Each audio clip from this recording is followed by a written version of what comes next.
Ontem à noite nós paramos o nosso estudo em Deuteronômios capítulo 32. Eu queria que vocês abrissem comigo no livro de Moisés, capítulo 32. A lei de Moisés. Gênesis, Êxodo, Levíticos, Números, Deuteronômio.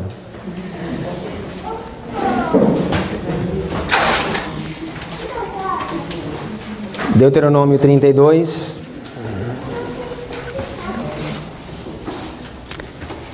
Vocês lembram da história do rei Josias, o grande reformador de Israel?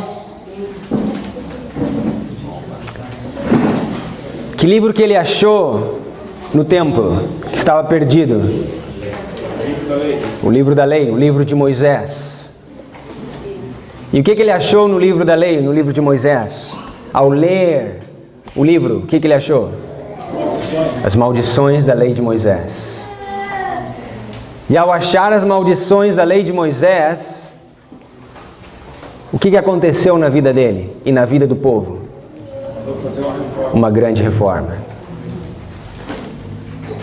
Da mesma forma, nós, ao acharmos o livro da lei, as maldições de Moisés nos últimos dias, isso deve fazer a mesma coisa na nossa vida, uma grande reforma. Deuteronômio capítulo 32, e nós vamos ler o verso 13.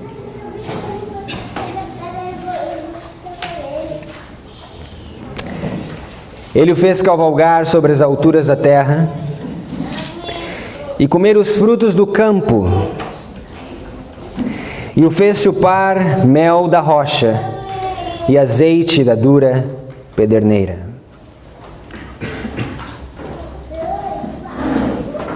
Ontem nós falávamos da importância de nós comermos o mel para que possamos ser sábios. Em Provérbios capítulo 24 nós lemos que o mel está conectado à sabedoria e o conhecimento. E nós sabemos que ao livro de Daniel, ao livrinho ser aberto, o conhecimento se o quê? Multiplicaria. E os sábios entenderiam esse conhecimento que se multiplicaria. Quando que o livro de Daniel foi aberto e esse conhecimento começou a se multiplicar? Nós temos várias respostas, 1798. Mas que outra data que nós temos? 1833? 1844? 1989? Quantas vezes será que o livro de Daniel foi aberto? Porque vejam o seguinte, se ele foi aberto em 1798, e depois ele foi aberto em 1989, no meio desse tempo, ele deve ter sido o quê? Fechado, selado novamente. E quando você vai na história de Cristo, qual era a mensagem que Jesus e João Batista pregavam? As 70 semanas, que é parte do mesmo período dos 2.300 anos. É uma parte daquela profecia. E qual que era a mensagem de Jesus e João Batista? Arrependei-vos e convertei-vos, porque é chegado o reino de Deus. E da onde que eles tiravam essa ideia? Do capítulo 9 de Daniel. As 70 semanas estavam prestes a acabar. Então, na geração de Cristo, nós vemos o livro de Daniel sendo aberto novamente. E Jesus e João Batista pregavam, e os discípulos pregavam mensagens proféticas contidas no livro de Daniel. Mas por alguma razão, esse livro ele foi selado para que fosse aberto novamente em 1798. E entre 1798 e 1989, quando o livro é aberto novamente, há um selamento. E eu não quero explorar muito essa área, porque nós temos uma pessoa especial que vai lidar com um livrinho e vai mostrar como que toda a Bíblia, ela se encaixa, se encontra naqueles 6 versos do livro de Daniel. E até aqui, pelo menos quando eu estou aqui na frente, compartilhando os meus estudos com vocês, até agora basicamente nós não lidamos ainda com a parte profética, com o aspecto profético, mas nós estamos lidando mais com a parte do coração, com o aspecto do caráter. Nós estamos massageando o nosso coração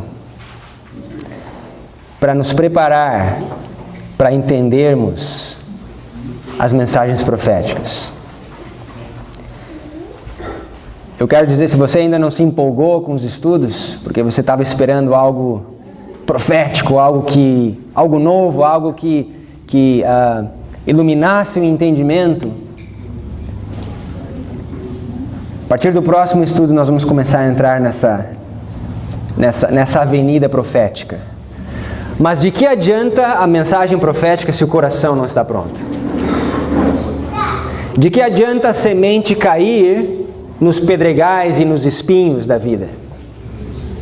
Nós precisamos que o coração esteja pronto, que o terreno esteja preparado para que os frutos da justiça possam aparecer. De acordo com esse verso, não é só óleo, não é só mel que brota da pedra, mas o quê? O azeite. E nós vimos que esta era uma das grandes diferenças entre as virgens. Talvez a maior de todas, porque todas eram virgens, todas tinham as suas lâmpadas acesas. E para a lâmpada estar acesa, tinha que ter um pouco de azeite na lâmpada. Porém, metade tinha uma porção extra do azeite em suas vasilhas.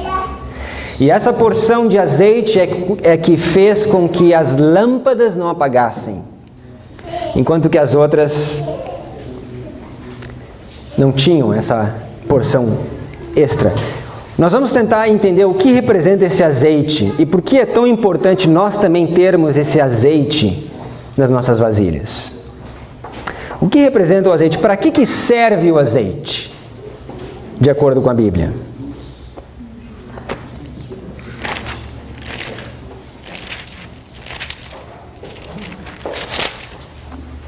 Para que serve o azeite? Nós falamos ontem.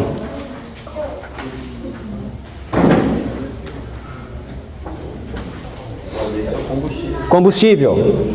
Hoje nós temos a eletricidade. Antigamente era o azeite.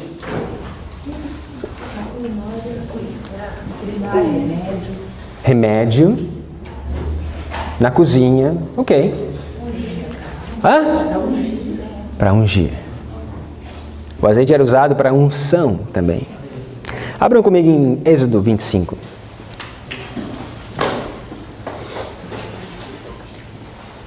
Êxodo 25. Todas essas respostas estão certas. Mas vamos deixar a Bíblia nos trazer a confirmação. Vamos provar se as nossas respostas realmente estão de acordo com a lei e com o testemunho. Êxodo 25, verso 3. E esta é a oferta alçada que recebereis deles: ouro e prata e cobre, e azul e púrpura e carmesim e linho fino e pelos de cabras, e peles de carneiros, tintas de vermelho e peles de texugos e madeira de acácia, azeite para luz, especiarias para óleo da unção e especiarias para o incenso. Então nós temos aqui o óleo para unção e azeite para luz. O azeite para a luz, e nesse caso específico, para a luz do tabernáculo. O que alimentava o candelabro com 7 lâmpadas? O azeite para a luz, mas o azeite também para a unção. Voltem comigo em Mateus 25. Notem o que acontece com as virgens em Mateus capítulo 25.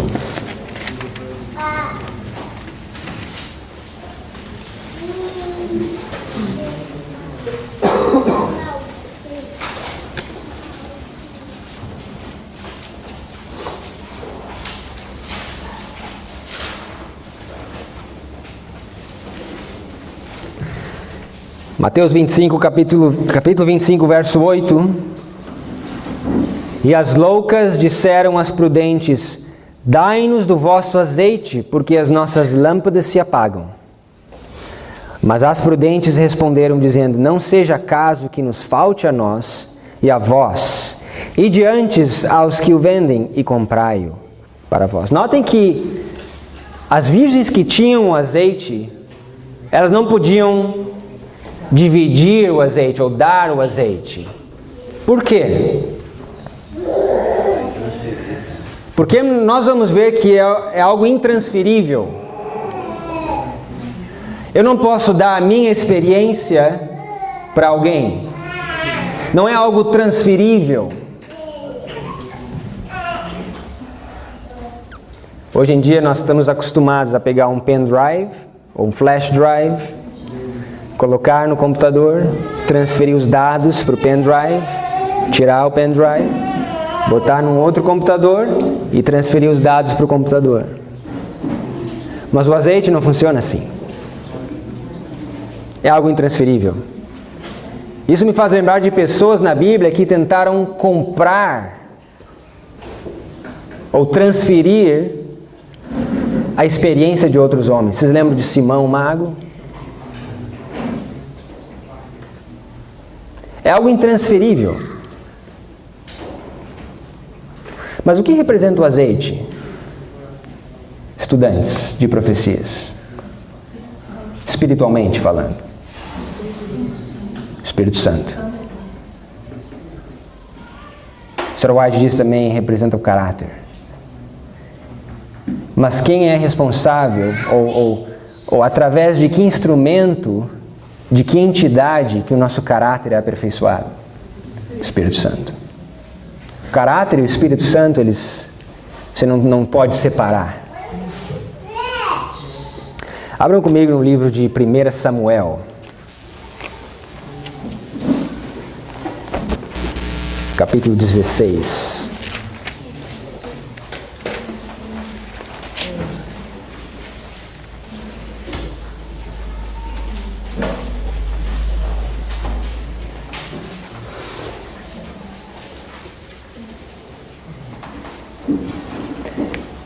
Primeira Samuel 16, verso 13.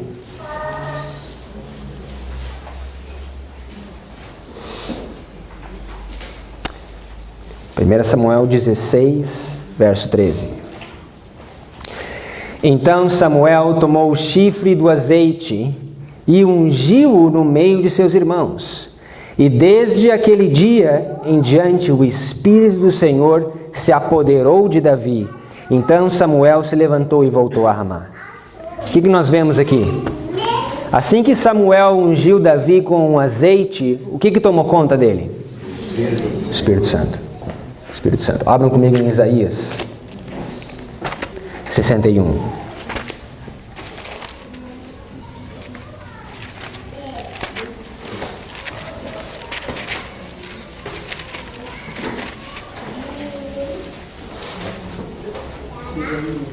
Isaías 61. Assim que Samuel ungiu Davi com um azeite, nós vemos o Espírito sobre ele.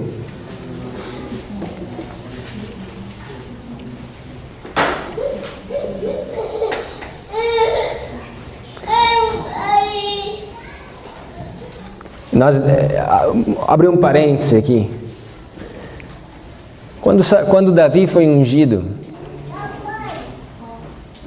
como o novo rei de Israel,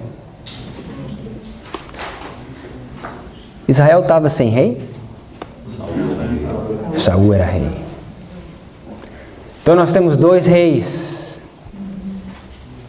reinando ao mesmo tempo, ungidos por Deus ao mesmo tempo, certo? Mas perante os olhos do povo, quem era o rei de Israel?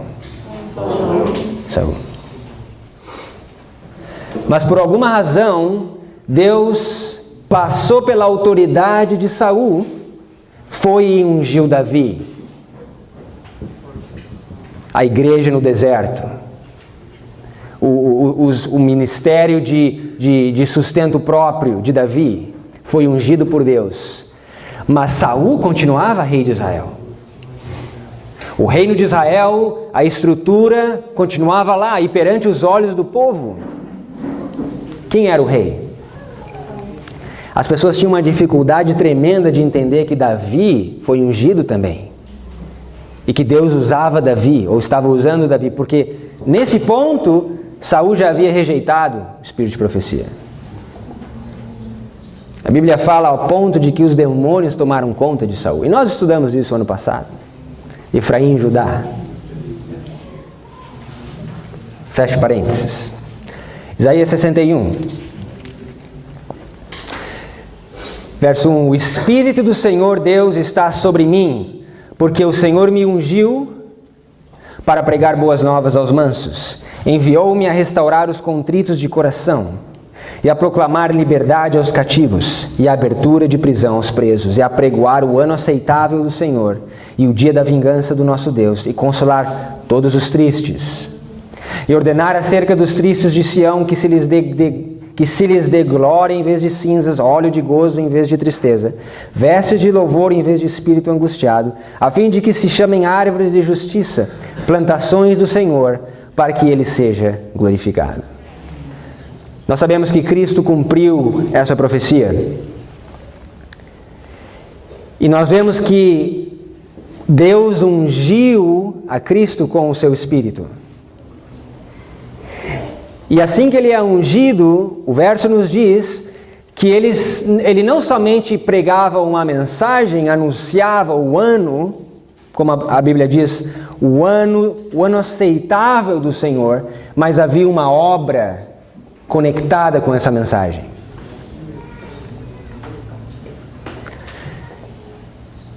Irmãos, nós não temos somente uma mensagem a dar para o mundo, mas nós temos uma obra que está conectada com essa mensagem. E essa obra, ou parte dessa obra, é a obra médico-missionária. Que nos foi dito que é a mão direita do terceiro anjo. É a mão que abre a porta da entrada do coração para que o Evangelho encontre uma terra saudável, um coração puro de todas as contaminações do mundo, para que possa crescer com mais facilidade. Existe uma obra conectada. Veja no capítulo anterior, no capítulo 60, verso 1. Bom, antes de nós irmos lá, mais uma coisa que eu quero mostrar para vocês nesse texto é que, uma vez que você conecta, você é ungido por Deus, assim como Cristo. Você produz os frutos do Espírito. Você toma parte da obra e da mensagem de Deus para os últimos dias. Qual é a consequência disso? Verso 4. O que diz lá? E edificarão os lugares antigamente assolados, e restaurarão os anteriormente destruídos, e renovarão as cidades assoladas, destruídas de geração em geração. Primeiro, o coração tem que estar reto diante de Deus. Primeiro nós temos que entender espiritualmente, ou intelectualmente e espiritualmente. E aí Deus nos usa para o quê? Restaurar os fundamentos. Porque o que aconteceria se o coração não estando reto perante Deus? nós ainda cultivando o pecado na nossa vida, e aí nós queremos tomar parte do trabalho de restauração. O que você acha que aconteceria?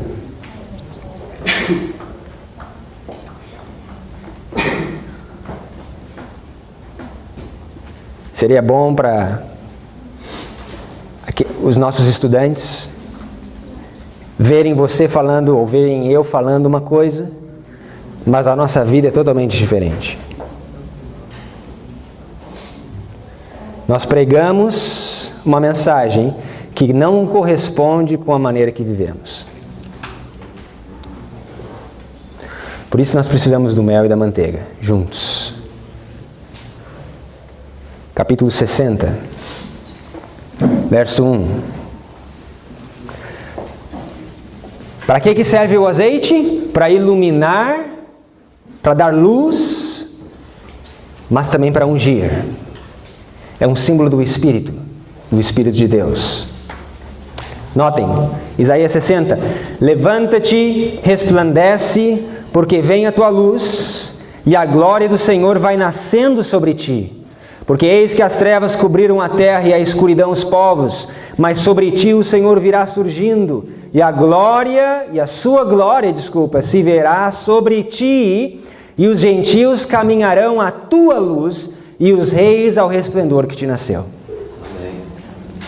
Nós sabemos que essa profecia foi parcialmente cumprida quando Cristo veio a esse mundo pela primeira vez. Vejam comigo em João capítulo 1. João capítulo 1.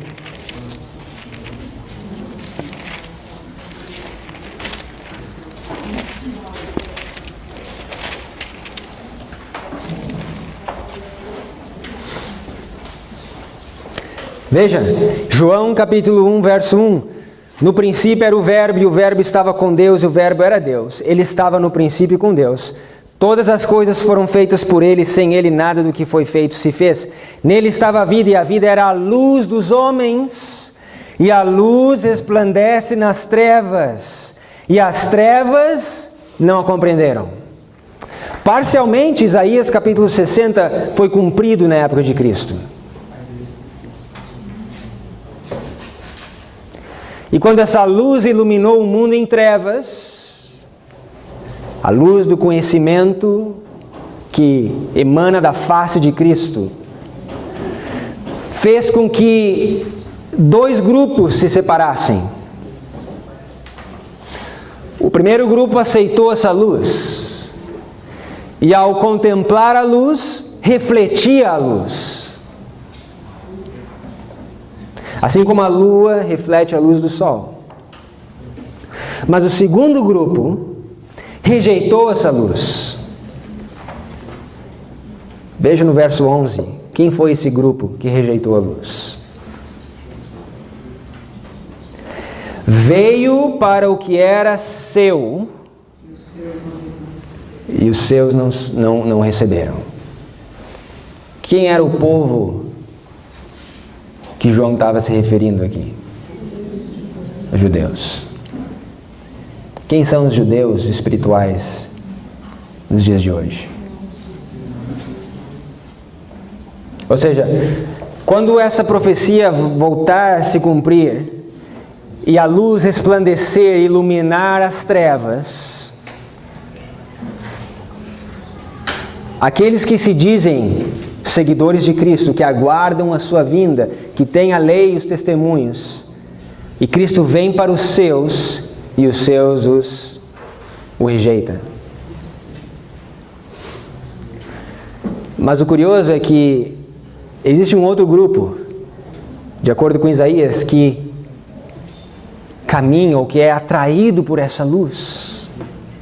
E a Bíblia chama esse povo de os gentios. Eu pergunto para vocês, quando que essa profecia ela vai se repetir novamente? Que nós temos que nos levantar, resplandecer, e um anjo vem do céu e ilumina a terra com a sua glória. E todos os povos, todos os gentios são atraídos a essa luz? Que anjo é esse que desce do céu? O anjo, quarto anjo. Apocalipse capítulo 18, abram lá comigo.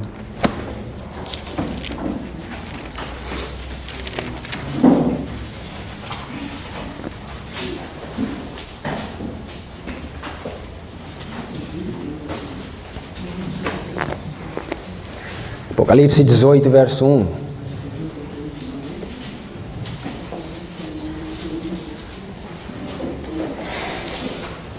E depois dessas coisas vi descer do céu outro anjo que tinha grande poder, e a terra foi iluminada com a sua glória.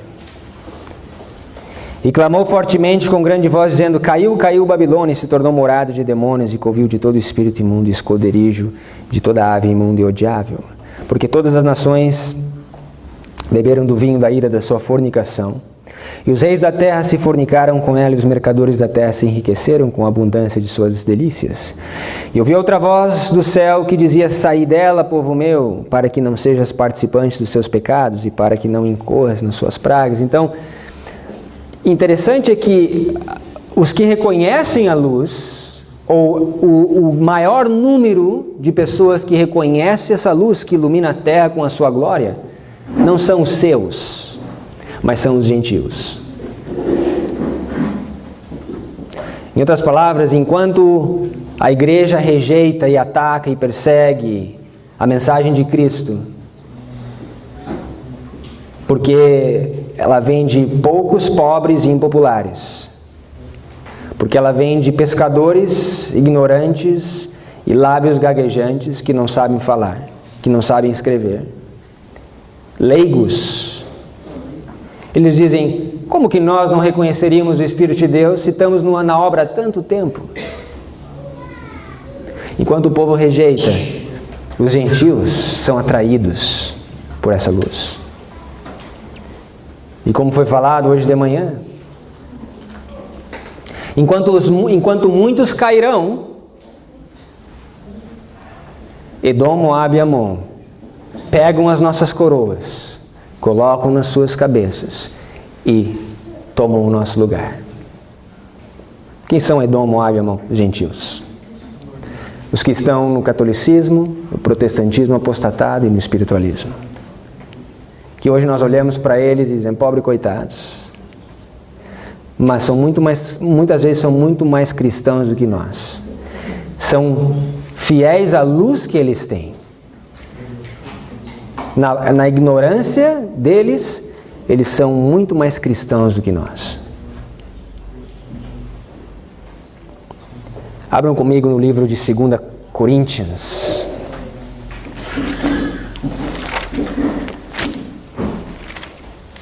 E eu fiz essa pergunta já e repito: como que essa luz ilumina o mundo inteiro? Como é possível essa luz? Será que é um anjo literal que desce do céu? O que vocês me dizem? Como que essa luz ilumina a terra com a glória de Deus? Ok? A chuva é um símbolo do Espírito Santo sendo derramado.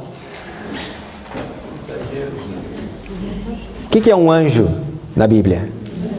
É um mensageiro. Quem são os mensageiros de Deus nos últimos dias? Somos nós.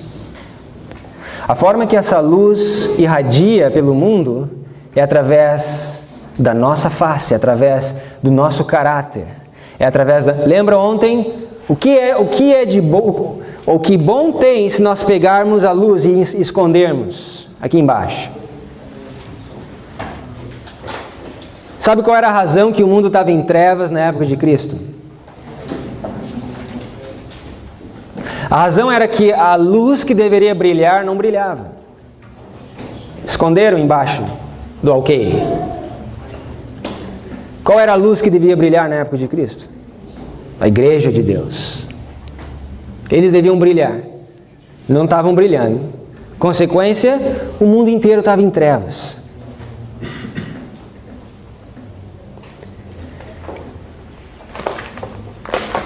Deus ilustra o fim desde o princípio. Qual que é a razão que o mundo está em trevas hoje? A mesma razão. 2 Coríntios capítulo 4.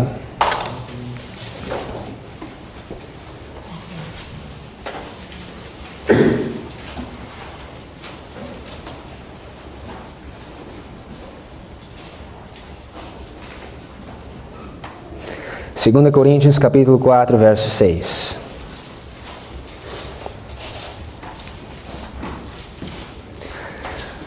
Porque Deus que disse que das trevas resplandecesse luz, é quem resplandeceu em nossos corações para a iluminação do conhecimento da glória de Deus na face de Jesus Cristo. Temos, porém, este tesouro em vasos de barro, para que a excelência do poder seja de Deus e não de nós. Aqui está a explicação. A razão que aquele anjo ilumina a terra com a sua luz e com a sua glória é porque um remanescente no povo de Deus cumpre com essas especificações. E a glória de Deus,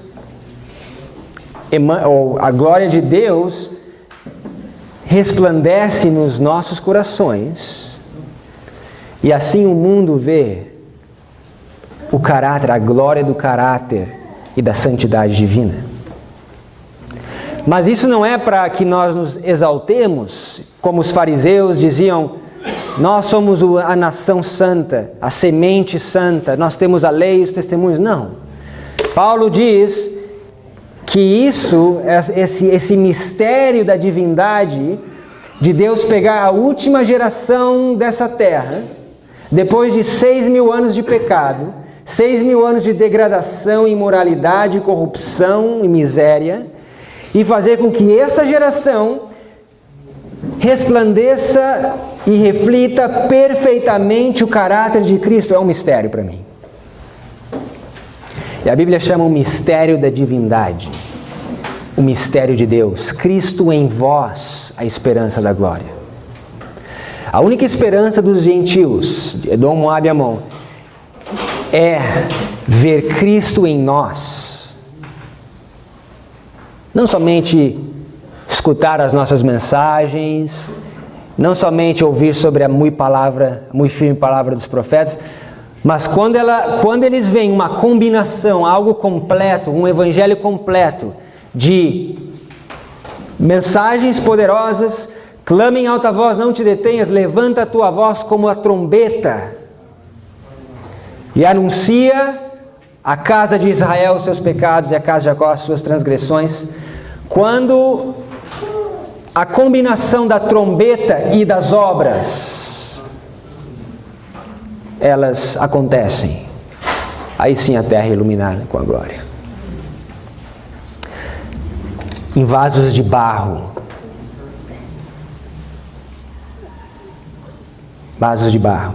lábios gaguejantes, leigos, como nós, ou como a maioria de nós. Dois amigos conversavam comigo agora no intervalo, e eles me perguntavam como nós devemos estudar a Bíblia.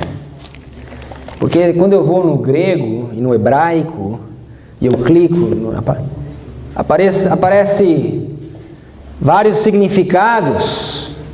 Como saber qual que é o significado correto? Confusão.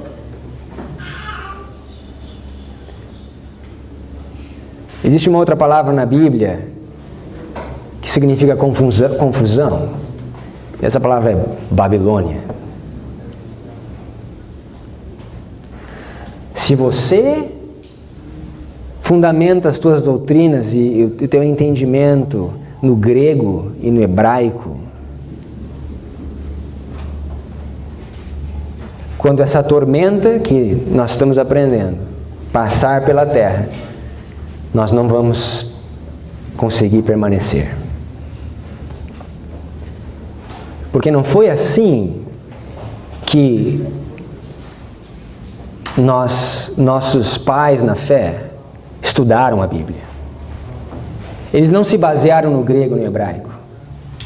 Porque hoje, um dos grandes argumentos contra essas verdades, ou a restauração dessas verdades, é que ela tem sido feita por leigos, não por teólogos. E que quando você vai no grego e no hebraico, você não consegue estabelecer essas verdades. Nisso eles estão corretos. Porque na verdade foi o grego e hebraico que começaram a destruir essas mensagens. Em 1864, Tiago White e Ryan Smith publicam um artigo com relação aos 7 tempos de Levíticos 26. Qual que era o argumento deles? O hebraico. Porque no hebraico, a palavra tempos não é um tempo profético. Por isso vamos rejeitar. E hoje tem sido usado esse argumento, vez após vez, para tentar acabar com os 7 tempos. Mas o que esses pastores e teólogos não entendem é que se você usa o hebraico e o grego para tentar estabelecer os 2.300 anos, você não consegue. É por isso que tantas pessoas como Desmond Ford, na década de 80, levou 300 pastores para fora da igreja adventista, dizendo que não havia santuário, dizendo que os 2.300 anos, os 1.260, os 1.335, os 1.200, tudo isso era errado. Que William Miller era um grande cristão, mas ele não era um grande matemático, ele não era um grande teólogo.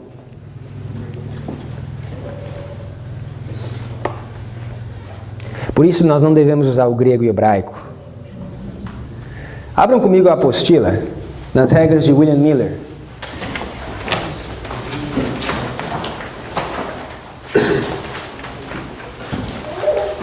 Página 2, 14 regras.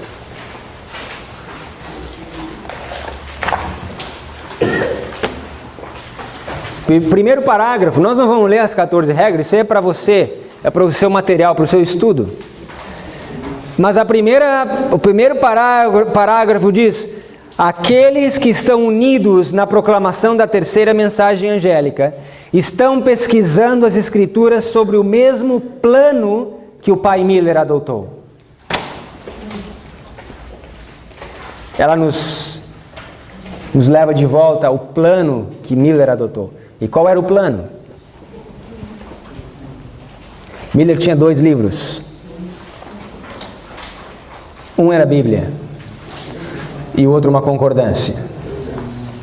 O que poucos sabem é que a concordância que ele tinha não havia grego e não havia hebraico. Não era Strong's Concordance que a gente tem hoje, mas era Cruden's Concordance. A Cruden's Concordance, ela não tem hebraico nem grego, ela conecta palavras na língua inglesa. Palavras e frases semelhantes nas escrituras. Algo fácil que todos nós podemos fazer hoje. Quando você abre o seu computador e busca um aplicativo da Bíblia, você tem lá uma barra de ferramentas e você digita lá a glória de Deus. E você clica Enter. E ali vai aparecer todos os versos que aparece a glória de Deus. E aí o teu trabalho agora é olhar os versos. Está muito mais fácil hoje. Com computador, internet, e iPad, mini iPad, isso e aquilo. Hoje você carrega 20.000 páginas no teu telefone. Mais de 20.000 páginas de Espírito de Profecia no teu telefone. Fácil. Com um botão você pesquisa o que você quiser. E ainda assim parece que a gente tem uma preguiça tremenda. Que há uma dificuldade tremenda. Irmãos, Se existe um grupo que conhecia as Escrituras, mileritas. Eles estudavam noites após noites, entravam de madrugada estudando as Escrituras. Na lâmpada com azeite.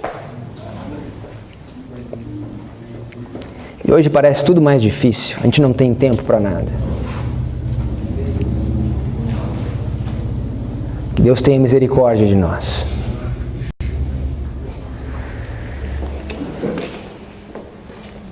Abram comigo no livro de Salmos.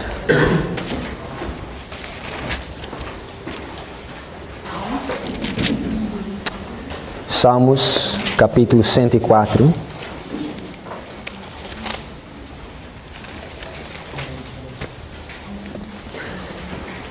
Não deixe ninguém vir com esse papo furado de que os mileritas eles conheciam, mas eles tinham muitas coisas erradas. Eles não sabiam direito, eles não eram estudiosos.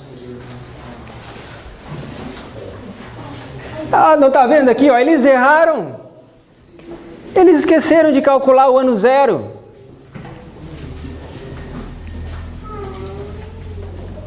Não é essa a explicação que eles nos dão? Um erro tão bobo, o ano zero, quando você vai para antes de Cristo, para depois de Cristo.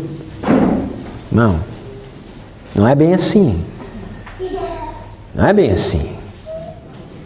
Nós temos que entender a história de 1798 a 1844 para entender qual era o argumento que eles usavam. Porque o ano hebraico, o ano judeu, não começa em janeiro e acaba em fevereiro. Acaba em dezembro. É só o meu ano que começa em janeiro e fevereiro.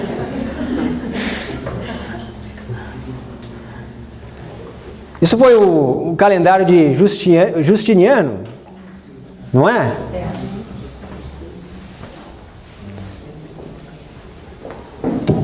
Nós temos que aprender um pouco mais sobre história sacra, porque os movimentos reformatórios, como nós lemos no primeiro dia, que Deus opera usando os mesmos princípios em cada movimento da história sagrada.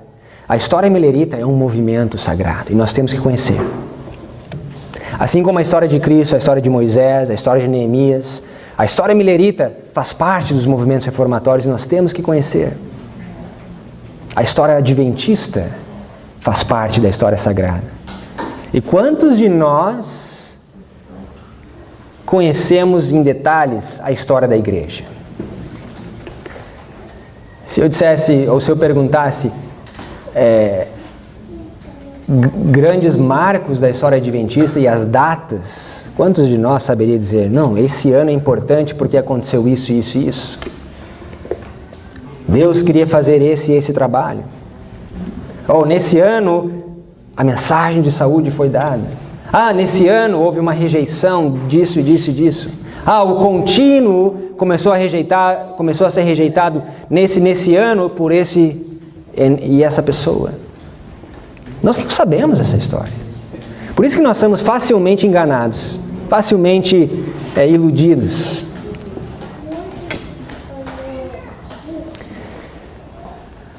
Vamos voltar para o nosso estudo.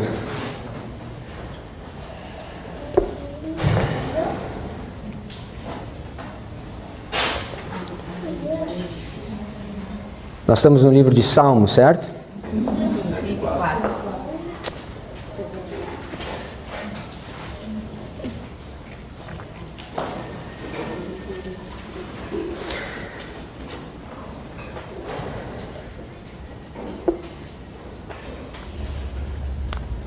Salmo 104, talvez não era esse o capítulo.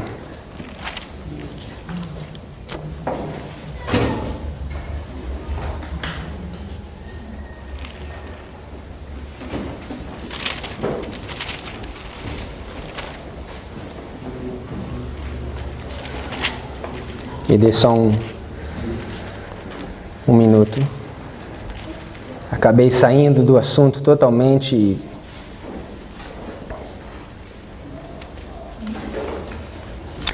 Bom, vamos para o livro de Eclesiastes, então, já que eu não encontro no livro de Salmos. Deus vai me trazer à memória. Não. Eclesiastes capítulo 8.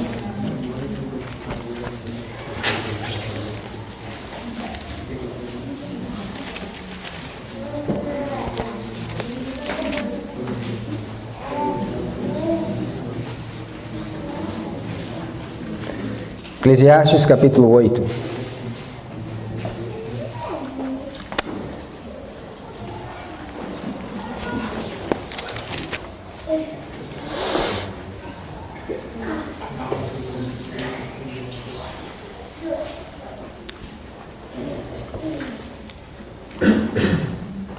A Bíblia diz ali no verso 1: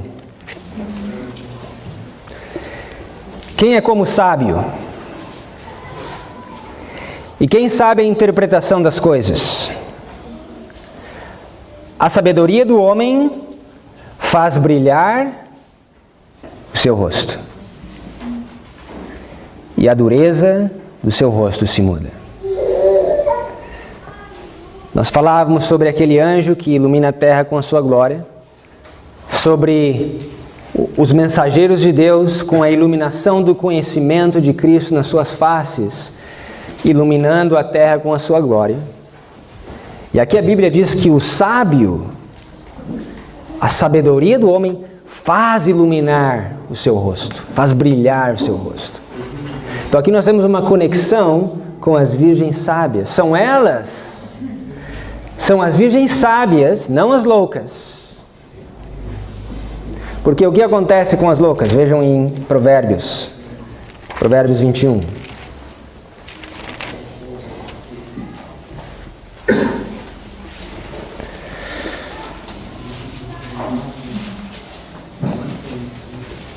Provérbios 21, verso 20.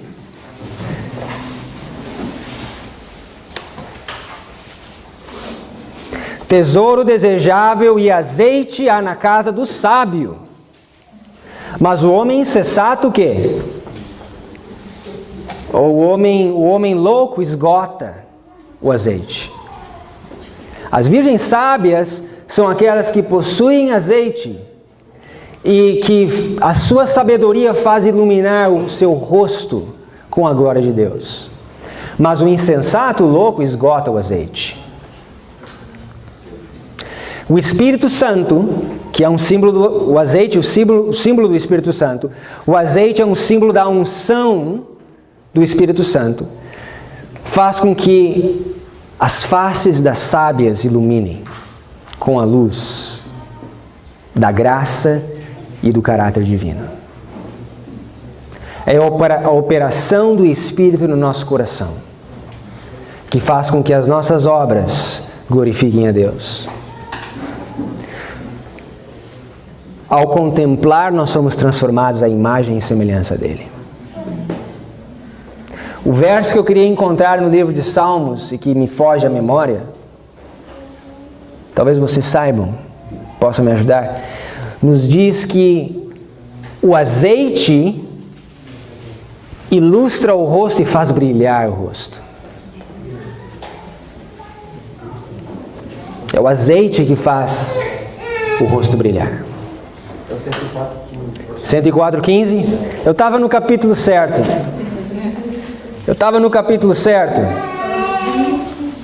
104:15. Obrigado, irmão. Salmo 104, verso 15. O vinho que alegra o coração do homem e o azeite faz reluzir o seu rosto, e o pão que fortalece o coração do homem. O que faz reluzir o rosto? O azeite. Pergunta para vocês. Temos nós, nas Escrituras,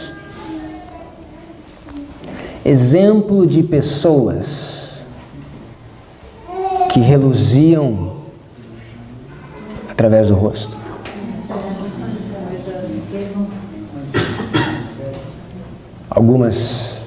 alguns exemplos. Escutei Moisés, Estevão, mas eu estou pensando... Cristo. Vamos ver a história em Mateus 17.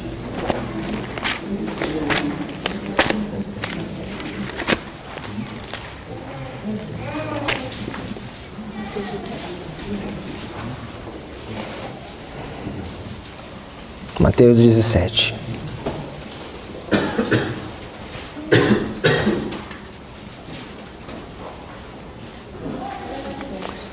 Mateus 17, verso 1. 6 dias depois, tomou Jesus consigo a Pedro e a Tiago e a João. Quantos discípulos? 3. 3 discípulos e Jesus. A combinação 3 em 1. 3 mensagens seguidas pela 4ª mensagem. E os conduziu em particular a um alto monte. Que alto monte seria esse? O Monte Santo e Glorioso, de Daniel capítulo 11, 45. E transfigurou-se diante deles, e o seu rosto resplandeceu como o sol, e as suas vestes se tornaram brancas como a luz. Uau! Que experiência para os discípulos. A face de Cristo resplandecendo como o sol. E a propósito, quando você vai no livro de Apocalipse, capítulo 1, capítulo 20, qual que é 22, se eu não me engano, qual que é a aparência da face de Cristo? Como o sol. A sua face brilha como o sol. O sol da justiça que traz cura nas suas asas. Não somente cura para o corpo, mas para a alma. Mas notem, quando a sua face resplandece com a luz, o que acontece com as suas vestes?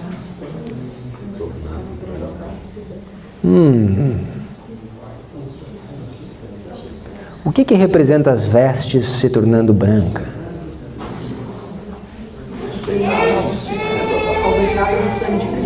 Ok? Os pecados. Tinha pecado nas vestes de Cristo?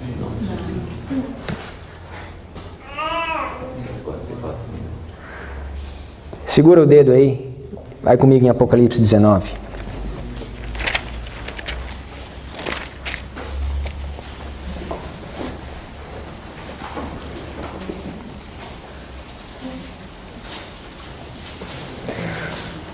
Apocalipse 19, verso 8.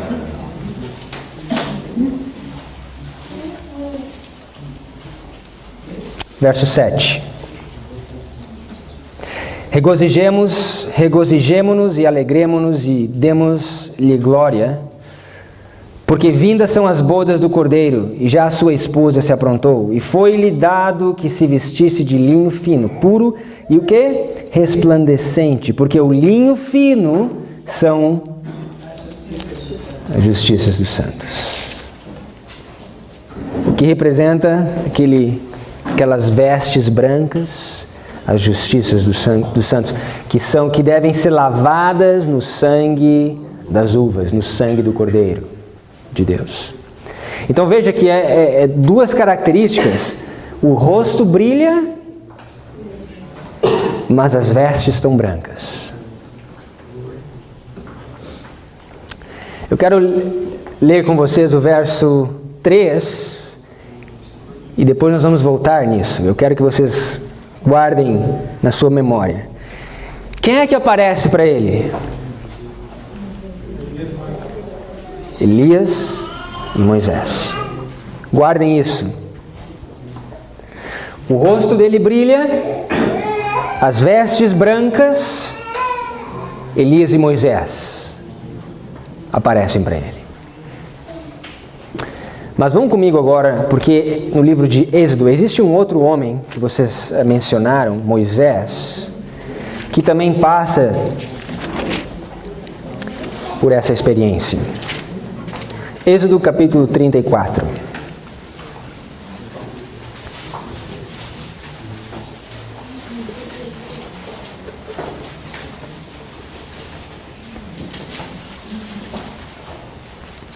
Êxodo capítulo 34, verso 29.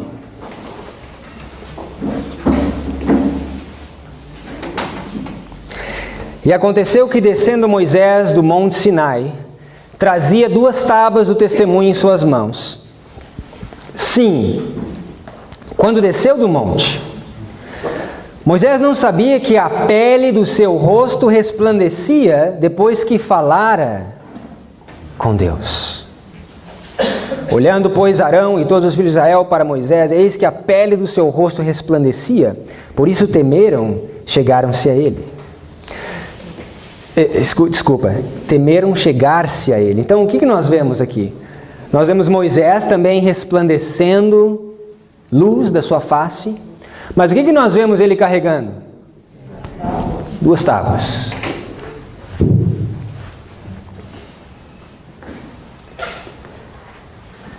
Jesus com as vestes brancas, o rosto resplandecendo. Moisés com o rosto resplandecendo.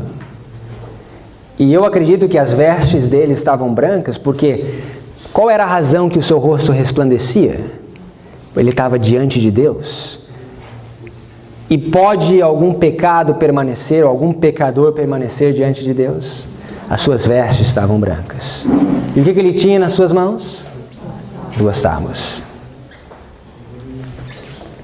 Capítulo 33, verso 18. Notem.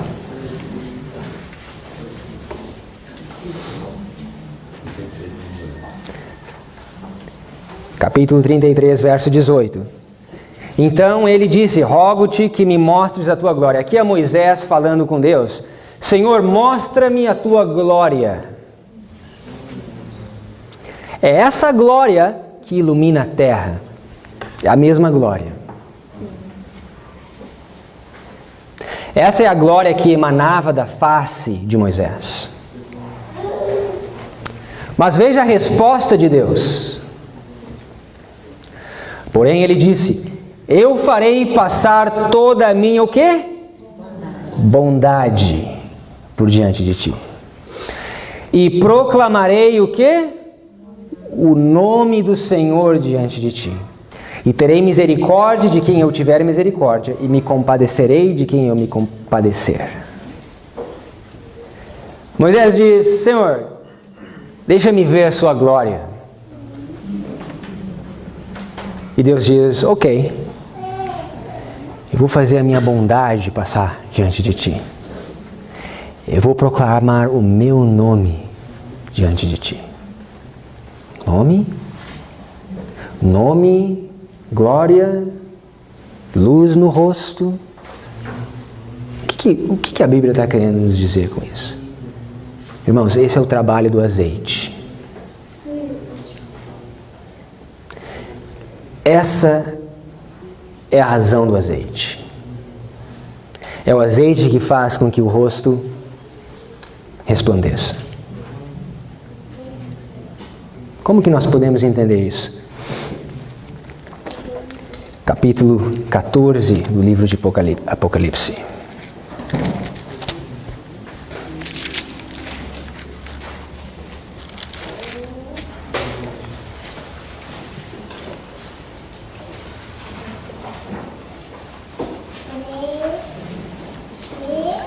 Apocalipse capítulo 14, verso 1.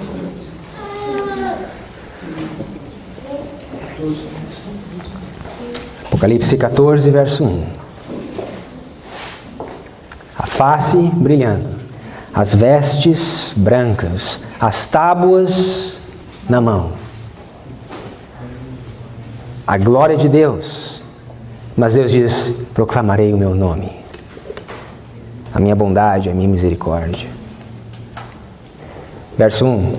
E olhei, e eis que estava o Cordeiro sobre o monte Sião, e com ele 144 mil, e em suas, o quê? Testas tinham escrito o nome do Pai. Que marca é essa que nós vamos receber na testa? Selo de Deus. O nome de Deus. A glória de Deus. Os atributos do seu caráter. Nossa fonte.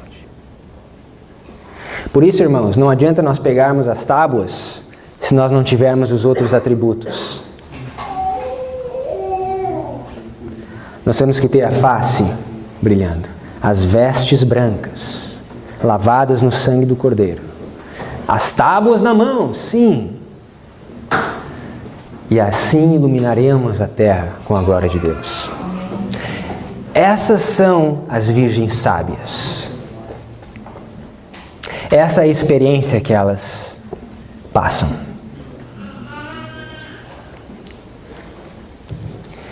Eu queria encerrar. Quantos minutos faltam? Ótimo.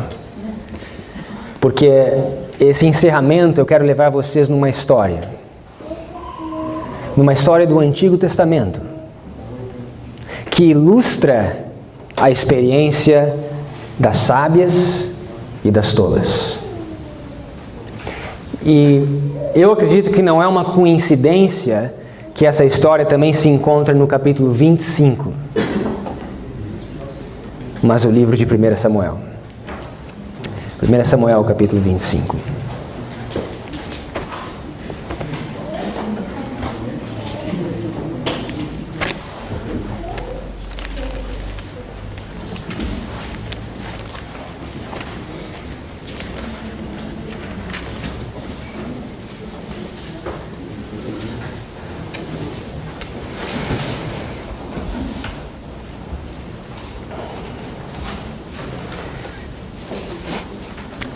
Primeiro Samuel capítulo 25, verso 2.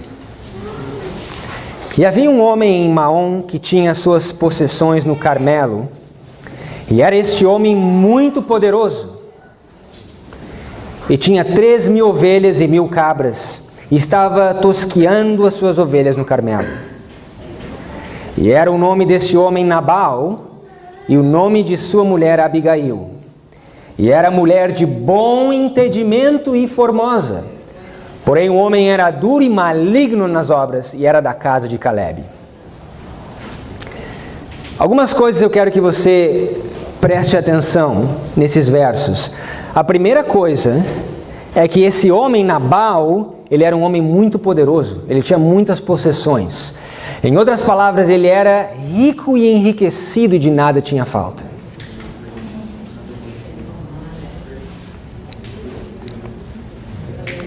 Ele cuidava de ovelhas. Ovelhas, cabras. E ele tinha uma mulher chamada Abigail, que era de bom entendimento. Ela era sábia. Abigail era sábia. Mas Nabal, ele era duro de coração, maligno nas obras, e da casa de Calebe. Claramente nós podemos ver que Abigail representa as sábias. Mas Nabal, pela dureza do coração, pelo coração de pedra que ele tinha, e por ser maligno, e a propósito, eles eram da casa de Calebe. Qual era a tribo de Israel que Calebe veio?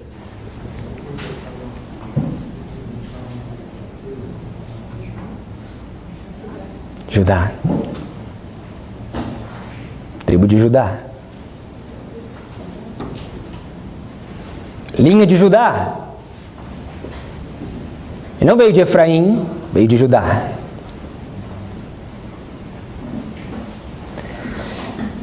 Mas veja o que significa o nome Nabal. Vamos deixar a Bíblia ser mais clara, determinando quem realmente são os sábios e quem são os tolos. Olhem comigo no verso 25. Meu senhor, agora não faça este homem vil, a saber, Nabal, impressão no seu coração, porque tal é ele qual o seu nome. Nabal é o seu nome e a loucura está com ele. O que significa Nabal? Louco. Abigail, a sábia. Nabal, louco. Da casa de Caleb, da linha de Judá. E notem o que acontece na história. Vamos ler no verso 5. Desculpa, verso 4. E ouviu Davi no deserto que Nabal tosqueava suas ovelhas. Nabal tinha ovelhas, tinha igreja, tinha as suas ovelhas para pastorear. E enviou Davi 10 moços, e disse aos moços: subi ao Carmelo, e indo a Nabal, perguntai-lhe em meu nome como está, e assim direis àquele próspero: paz tenhas, e que a tua casa tenha paz, e tudo o que tens tenha paz. Agora, pois, tenho ouvido que tens tosqueadores. Ora, os pastores que tens estiveram conosco. Agravo nenhum lhes fizemos, nem coisa alguma lhes faltou todos os dias que estiveram no Carmelo.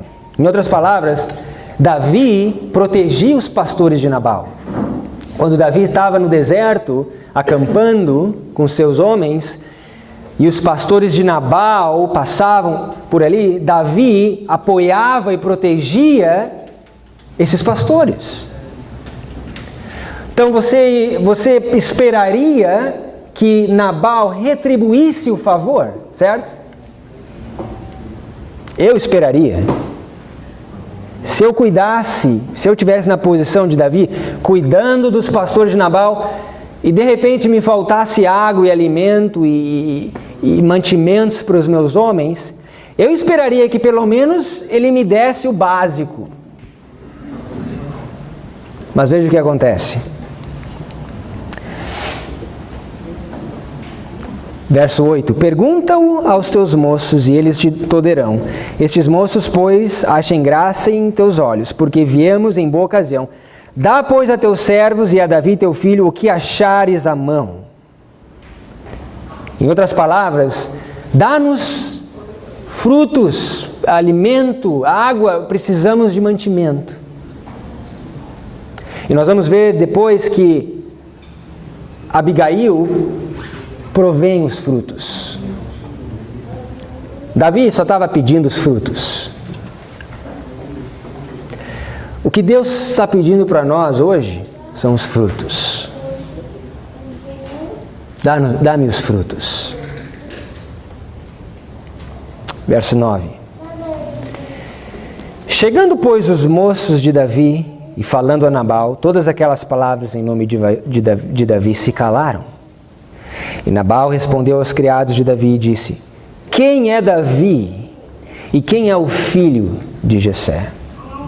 Sabe o que me lembra essa resposta de Nabal? Faraó. Amém. Quem é Deus? Quem é esse Deus para que eu deixe Israel ir? Que espírito é esse?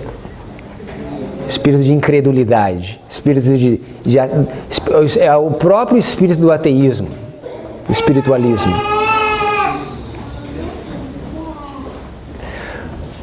Verso 11.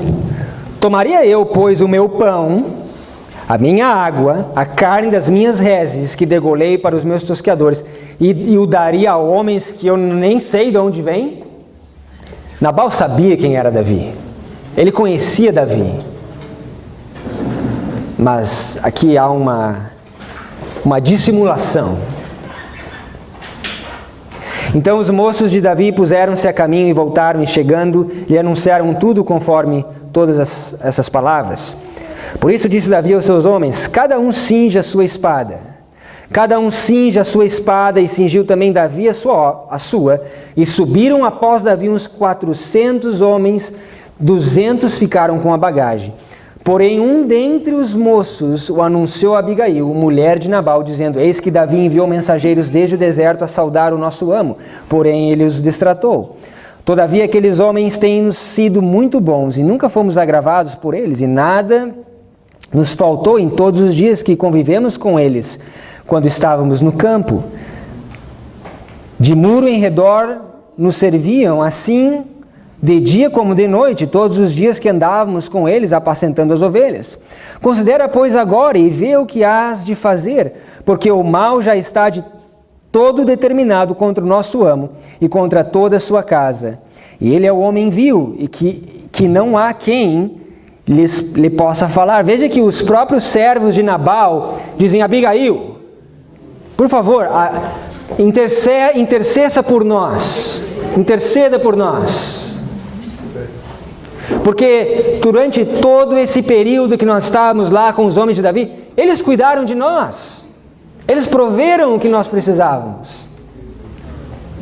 Mas o exército de Davi já estava com as espadas na mão, prontos para ir destruir a casa de Caleb, a casa de Nabal, desculpa.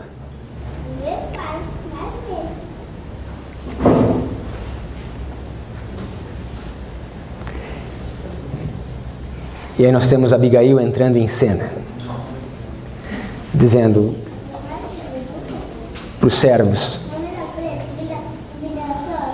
segurai, segurai. Segurai os ventos da destruição, porque eu vou até Davi.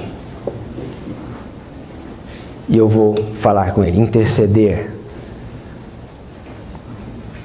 Verso 8, Abigail se apressou e tomou 200 pães, 2 odres de vinho, 5 ovelhas guisadas, 5 medidas de trigo tostado, 100 cachos de passas, 200 passas de figo passados, e pôs sobre os jumentos. E disse aos moços: ide adiante de mim, eis que vos seguirei de perto. O que porém não declarou ao seu marido Nabal. E sucedeu que, andando ela montada num jumento, desceu pelo encoberto do monte, e eis que Davi e os seus homens lhe vinham ao encontro, e ela encontrou-se com eles. E disse Davi: na verdade, que em vão tenho guardado tudo quanto este tem no deserto, e nada lhe faltou de tudo quanto tem, e ele me pagou mal por bem. Assim faça Deus aos inimigos de Davi, e outro tanto, se eu deixar até amanhã de tudo o que tem, até mesmo um menino. Vendo, pois, Abigail a Davi, apressou-se, desceu do jumento, prostrou-se sobre o seu rosto diante de Davi e se inclinou à terra. E enlaçou-se aos seus pés e disse: ah, Senhor meu, minha seja a transgressão, deixa, pois, falar a tua serva aos teus ouvidos e ouve as palavras da tua serva. Em outras palavras, Abigail estava dizendo a Davi: segura os ventos, segura as espadas, não destrua o povo, que a transgressão dele caia sobre as minhas vestes.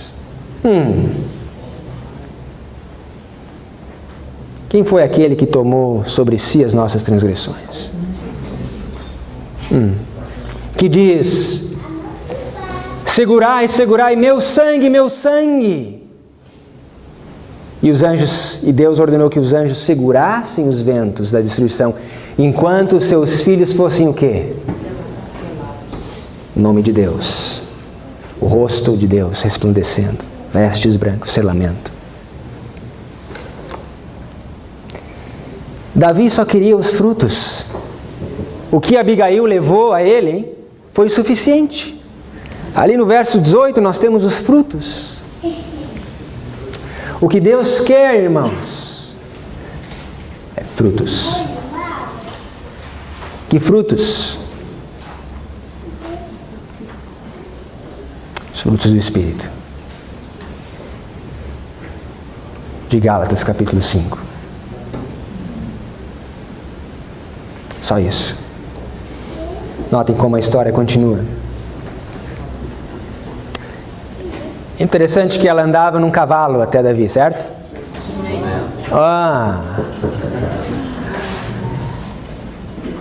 Jumento.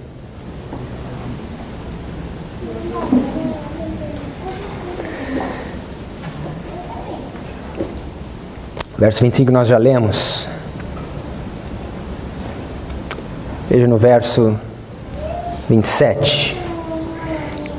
E agora este é o presente que trouxe a tua serva, meu senhor. Seja dado aos moços que seguem ao meu senhor. Perdoa, pois, a tua serva esta transgressão, porque certamente fará o Senhor casa firme ao meu senhor. Porque meu senhor guerreia as guerras do Senhor, e não se tem achado mal em ti por todos os teus dias. Levantando-se algum homem para te perseguir e para procurar a tua morte, contudo a vida do meu Senhor será atada no feixe dos que vivem com o Senhor teu Deus. Porém a vida dos teus inimigos ele arrojará ao longe, como do meio do côncavo de uma funda.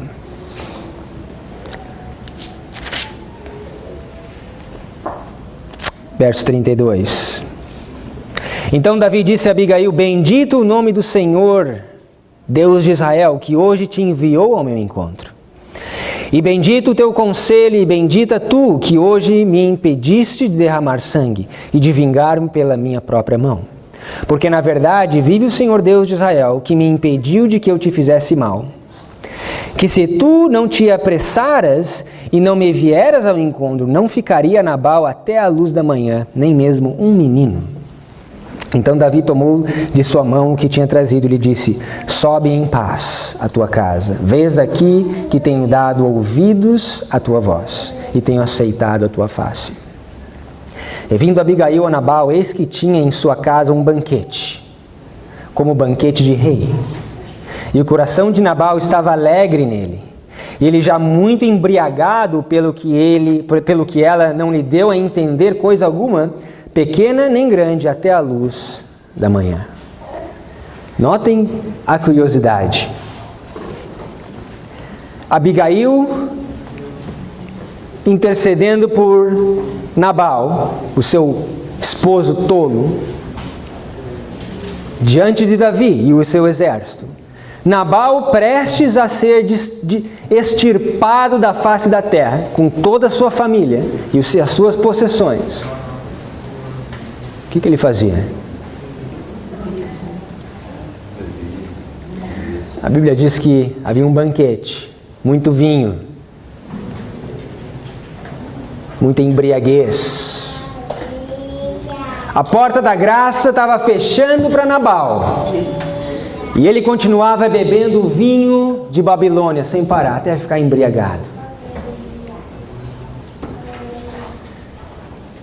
Estava próximo a ser extirpado da face da terra, mas não tinha discernimento, porque ele era tolo. Isso me lembra de Isaías capítulo 29, que nós lemos hoje de manhã. Bêbados estão, mas não de vinho. Andam titubeando, mas não por bebida forte. Aqui é um vinho espiritual. São essas doutrinas de Babilônia que fazem com que muitas vezes nós não percebemos quão perto está o fechamento do tempo probatório.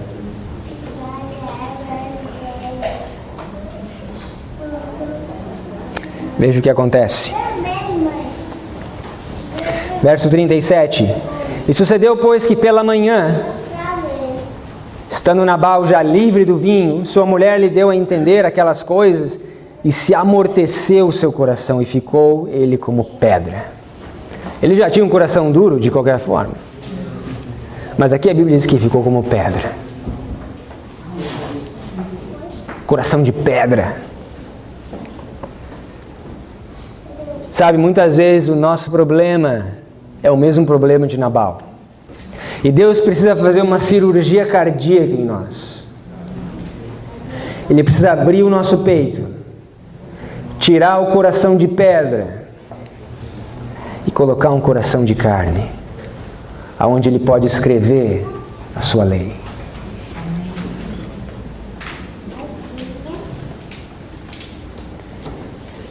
Verso 38. E aconteceu que passados quase 9 dias, é isso? 10 dias, feriu o Senhor a Nabal e este morreu. Por que 10 dias? Por que não 9, 8, 6, 5, 4, 20? Por que 10? 10 dias, símbolo provação, do tempo probatório. Lembra em Apocalipse capítulo 2, quantos dias a igreja sofreria provações? Abram comigo em Apocalipse capítulo 2.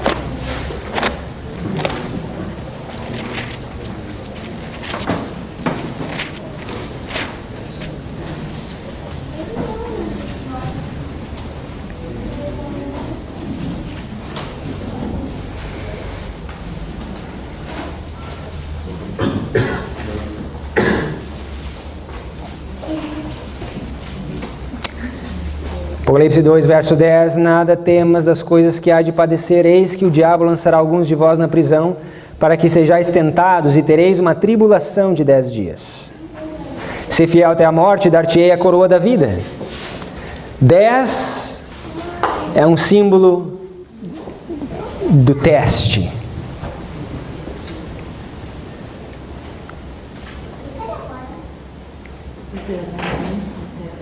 Os 10 mandamentos são um teste. Mas existe um outro homem que foi testado também em 10 dias.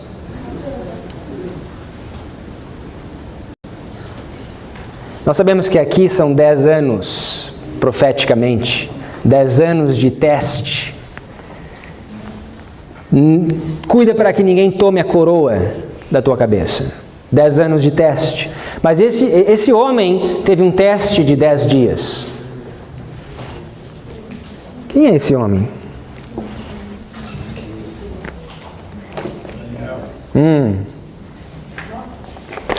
Daniel capítulo 1.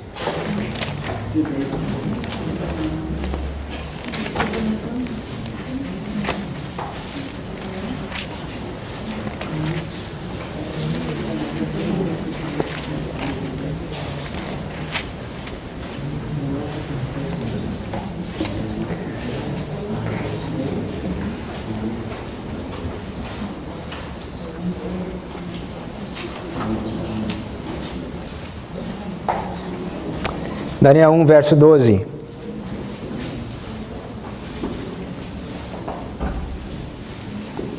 Experimenta, peço-te a teus servos 10 dias, e que se nos deem legumes a comer e água a beber. Então se examine diante de ti a nossa aparência, a aparência dos jovens que comem a porção das iguarias do rei, e conforme vires, procederás para com os teus servos. E ele consentiu isso e experimentou 10 dias. Ao fim dos 10 dias, apareceram seus semblantes melhores, e eles estavam mais gordos de carne do que todos os jovens que comiam das iguarias do rei. E a Bíblia diz que eles ficaram 10 vezes mais sábios.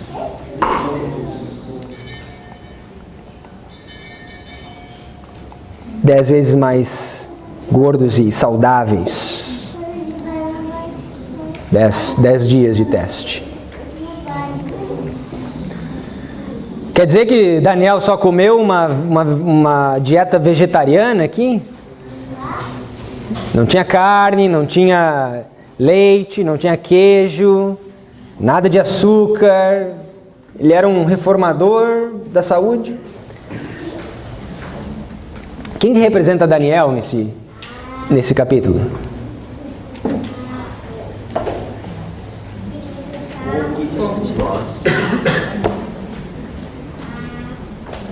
E Daniel, irmãos, até quando que ele fica, de acordo com Daniel capítulo 1?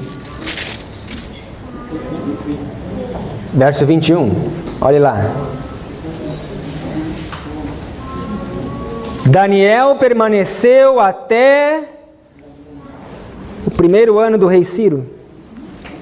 Quem é Ciro na Bíblia? É um símbolo de Cristo. Em outras palavras, Daniel ficou até a vinda de Cristo. Ele representa eu e você.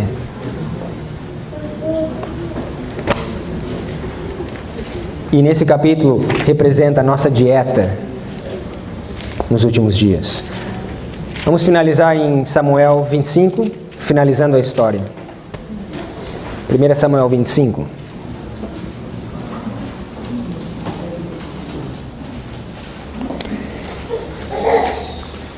A porta da graça fechou-se para Nabal, aquele tolo da casa de Judá, que se dizia rico e enriquecido, de que nada tinha falta. Depois de 10 dias, ele morreu. E a Bíblia diz, e ouvindo Davi que Nabal, verso 39, e ouvindo Davi que Nabal morrera, disse, bendito seja o Senhor que julgou a casa de minha afronta recebida da mão de Nabal, e deteve o seu servo do mal, fazendo o Senhor tornar o mal de Nabal sobre a sua cabeça. E mandou Davi falar a Abigail para tomá-la por mulher. Vindo, pois, os criados de Davi a Abigail no Carmelo, lhe falaram, dizendo, Davi nos tem mandado a ti para te tomar por mulher. Então ela se levantou e se inclinou com o rosto em terra e disse, eis que a tua serva servirá de criada para lavar os pés dos criados do meu senhor. E Abigail se apressou e se levantou e montou num cavalo, um jumento, com as suas 4 moças. 5 moças? Quem você acha que essas 5 moças representam?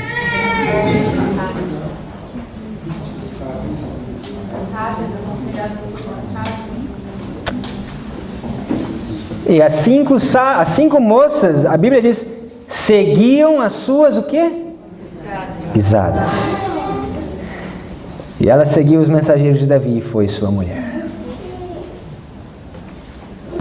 Irmãos,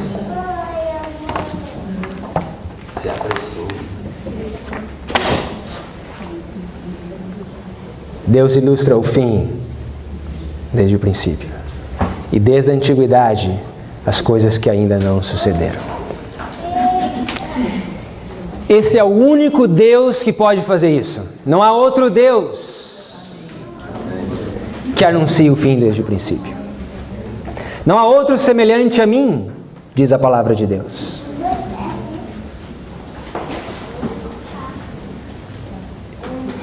E o que eu quero, o gancho que eu quero pegar para o nosso próximo encontro e trazer essa história para dentro da nossa casa é que Nabal e Abigail foram visitadas por Davi. Nabal e Abigail, a casa de Judá, a casa de Caleb, foi visitada por Davi. Esse foi o tempo da visitação para Nabal e Abigail.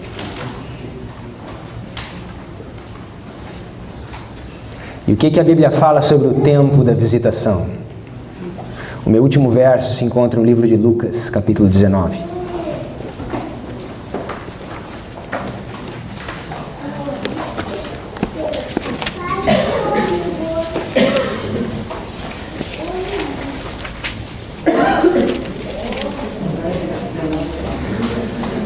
Lucas 19,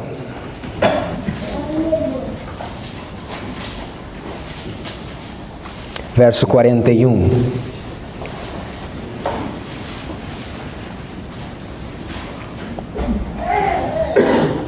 E quando ia chegando, vendo a cidade, chorou sobre ela, dizendo, ah, se tu conhecesses também, ao menos neste teu dia, o que a tua paz pertence, mas agora isso está encoberto aos teus olhos. Quem que está falando isso?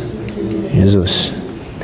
Porque dias virão sobre ti, em que os teus inimigos te cercarão de trincheiras, e te sitiarão e te estreitarão de todos os lados. Que inimigo é esse que Jesus estava alertando o povo? Quem? Roma, o rei do norte. E te derrubarão a ti e aos teus filhos que dentro de ti estiverem, e não deixarão em ti pedra sobre pedra, pois que não conheceste o tempo da tua visitação.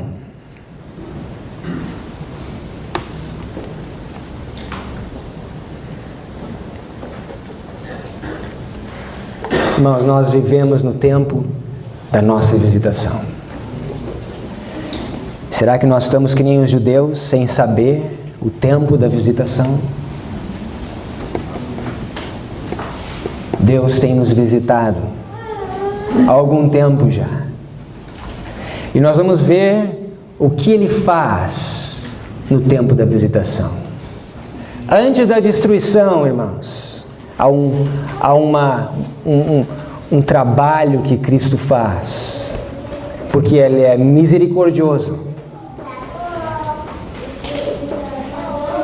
longânimo, e Ele não quer que nenhum pereça, mas que todos cheguem à vida eterna.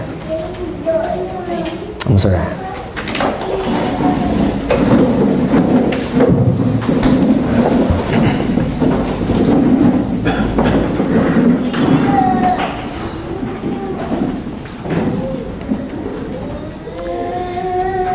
Santo e eterno, que habitas nas alturas, nós louvamos o teu nome pela muito firme palavra dos profetas, que é como uma luz que ilumina em lugar escuro. Sabemos que existe um propósito moral da palavra da profecia, e oramos para que o Senhor derrame a tua bênção sobre nós e faça com que a estrela d'alva nasça em nosso coração. Que os nossos corações não sejam corações de pedra como de Nabal, mas que sejam coração de carne, que possam ser lavados com a água da tua graça, ungidos com o óleo do teu Espírito. E que o Senhor escreva a tua lei, esconda a tua lei no nosso coração para não pecarmos contra ti. Que nós possamos lavar as nossas vestes no sangue do Cordeiro e apresentar-nos a ti como igreja santa, sem ruga, sem mácula e mancha.